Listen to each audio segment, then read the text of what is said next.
Hola, soc la Vanessa de Mamíferes. Després d'aquestes minivacances de Setmana Santa, continuem amb el nostre repte 30 dies, 30 nusos. Avui us portem el nus 7, el nus cadera simple, que com diu el seu nom és un nus a la cadera, per tant és un nus asimètric, és a dir, el pes del nostre bebè queda suportat amb una dels nostres costats, en aquest cas un de les nostres espatlles.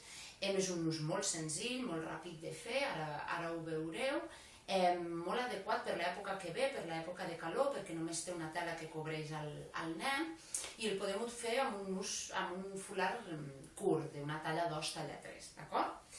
Bé, doncs comencem. Agafem el centre del foulard, el pleguem,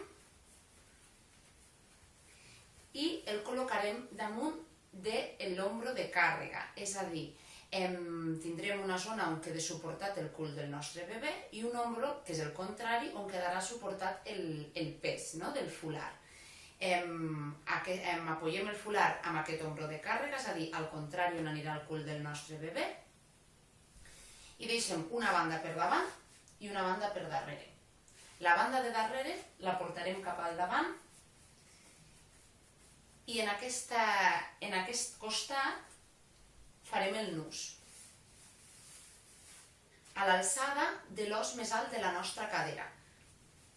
Farem un nus doble i, com us dic, en aquest punt concret, per damunt de la nostra cadera, de l'os més alt de la nostra cadera.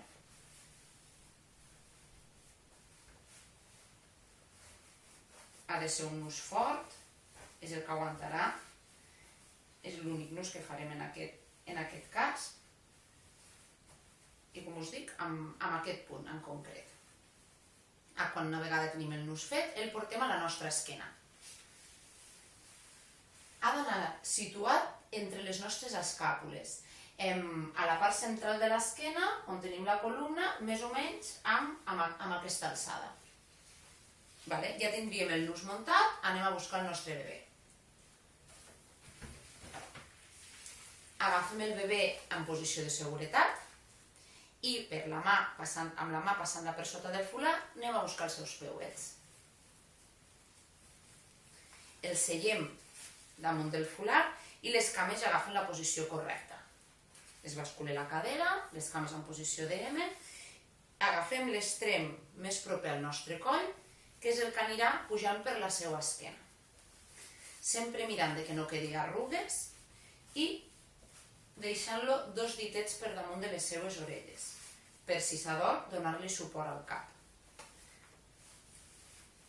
Tota la tela sobrant fem un saquet, un bon saquet, perquè aquest nus no té cap altra tela que li passi per sobre. Per tant, ha de ser un sac important, un sac ben fet. De genoll a genoll, sempre comprovant que aquesta cama no quedi coberta per la tela perquè no la tenim fàcilment a la vista, per tant hem de comprovar sempre que la tela no passi per sobre d'aquesta cama i ja tindríem el nus fet. Què veiem? Que aquí la tela li falta tensió, per tant tenim diverses opcions per arreglar aquesta falta de tensió.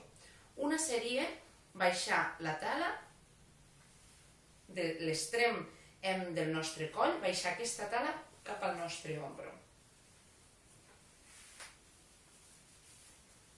I hauríem aconseguit una mica més de tensió en aquesta zona del cap del nostre bebè. Quedaria així. Si necessitem una mica més, o volem fer una altra opció, seria fer una espècie d'acolxat. El mateix, l'extrem que passa prop del nostre coll, el baixaríem per la nostra espatlla, i l'extrem que queda per sota, que en aquest cas es veu molt clar pels colors, el passaríem per sobre. I ens quedaria una espècie d'acolxat damunt de la nostra espatlla, molt còmode, i que també donaria la tensió necessària. Com veieu, la banda que passa pel seu cap queda a sota i la que ve de les seues cames queda per damunt. Una altra opció seria amb el gir cangur, que és el gir que utilitzem a la nostra espatlla al nus 5, al nus cangur. Molt fàcil de fer també. La nostra mà passa per sota del foulard i anem a buscar l'extrem que ens queda més a prop del nostre coll i l'expulsem cap a fora. Si veiem que hi ha massa tensió, podem aixecar amb el nostre braç el culet del bebè per acabar de donar-li la forma necessària. El col·loquem de forma que ens resulti còmode i ja tindríem el nus fet. Aquí teniu el nus cadera simple i com heu vist és un nus molt senzill que esperem que us motivi per participar al nostre repte 30 dies, 30 nusos i estem encantades de rebre les vostres fotos al Facebook participant d'aquest repte. Disfruteu del porteig.